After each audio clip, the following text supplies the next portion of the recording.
Hi, I'm Tim Parry, Senior Content Manager with Multi-Channel Merchant.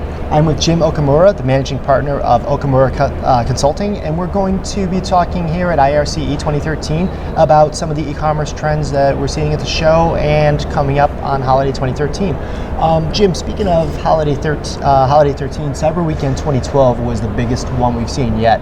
Have your clients started thinking about Cyber Weekend 2013, and how should e-commerce merchants plan to prepare for the onslaught of consumers? Yeah, I certainly you hear a lot of companies just gearing up already. I think mobile certainly playing into that in a huge way.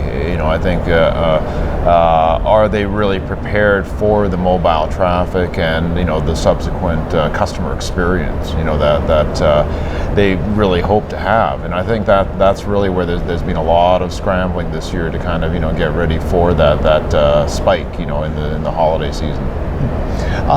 What are some of the things you're seeing cross-channel merchants do to attract that mobile shopper too? You think shoppers are going to start making a purchase on the smartphone, or is it still going to be like a showrooming and comparison shopping device? I think it's both, really. Again, I don't think we can kind of pigeonhole it. At this point, everyone we've been talking to certainly is seeing a huge traffic spike. So the proportion of traffic coming from mobile devices in total, whether or not they're getting the same kind of conversion rates that they would from desktops, I think is another issue. But I think a lot of companies really are still trying to manage that handoff from the mobile device to the store to the desktop. All that is still a work in progress. So it's really a matter of how much can we bite off this year and still kind of deliver on a decent experience. More on the mobile here. Showrooming has been the big catchphrase, the big buzzword, if you'd like. Should that be a concern for cross-channel retailers, or is this something they should be embracing? It certainly is one of those things that you hear some kind of viewing it as glass half full, and some totally the opposite.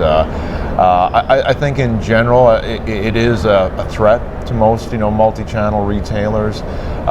They still haven't gotten their arms around, again, how do we combat that? And yet it does seem rather obvious that their store footprint is probably their best weapon. How they kind of deploy that with smart digital tools in the store that keeps the customer there, and they can provide some reason for someone wanting to buy there, as opposed to kind of the showrooming behavior of going to buy from a pure play after they've checked it out in store.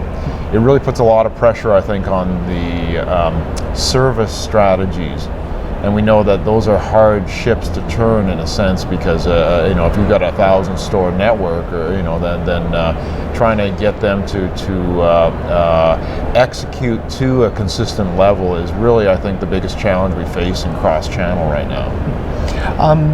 The relationship between the front end of the business and the back end of the business seems to really be coming together now. Is this something you're noticing as well, and how important is it to have the front end and the fulfillment side working hand in hand?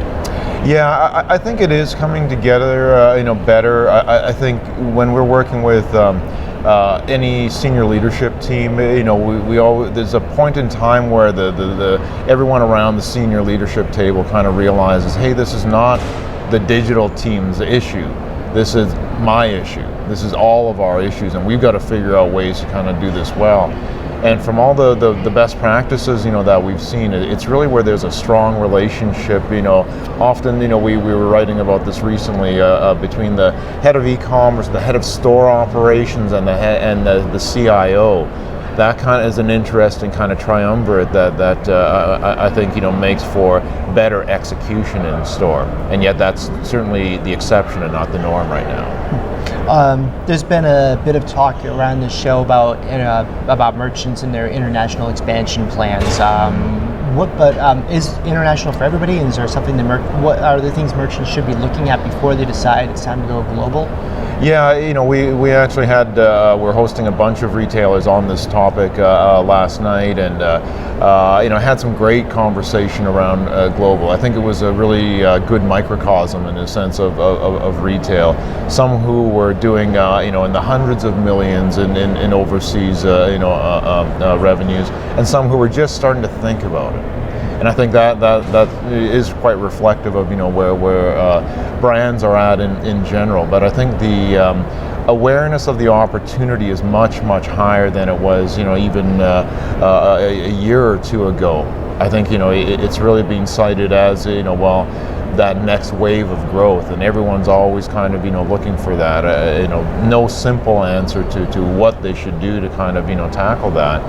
But I think there is a lot of investigation going on to say, well, how can we do this in a smart way, a fiscally responsible way that doesn't require such a long payback period.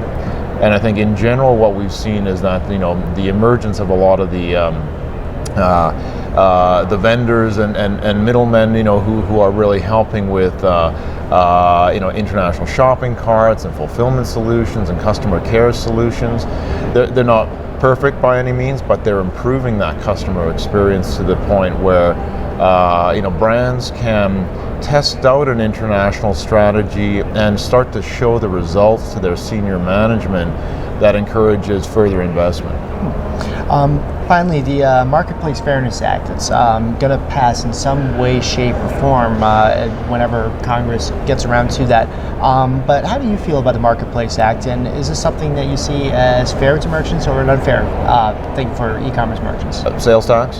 The Marketplace Fairness Act, Internet sales tax. Yeah, I mean, it seems somewhat inevitable that it's going to happen. I think it's something that most brands and retailers I think need to kind of come to grips with that, but then realize, well, how do we need to sort of change that or offset it?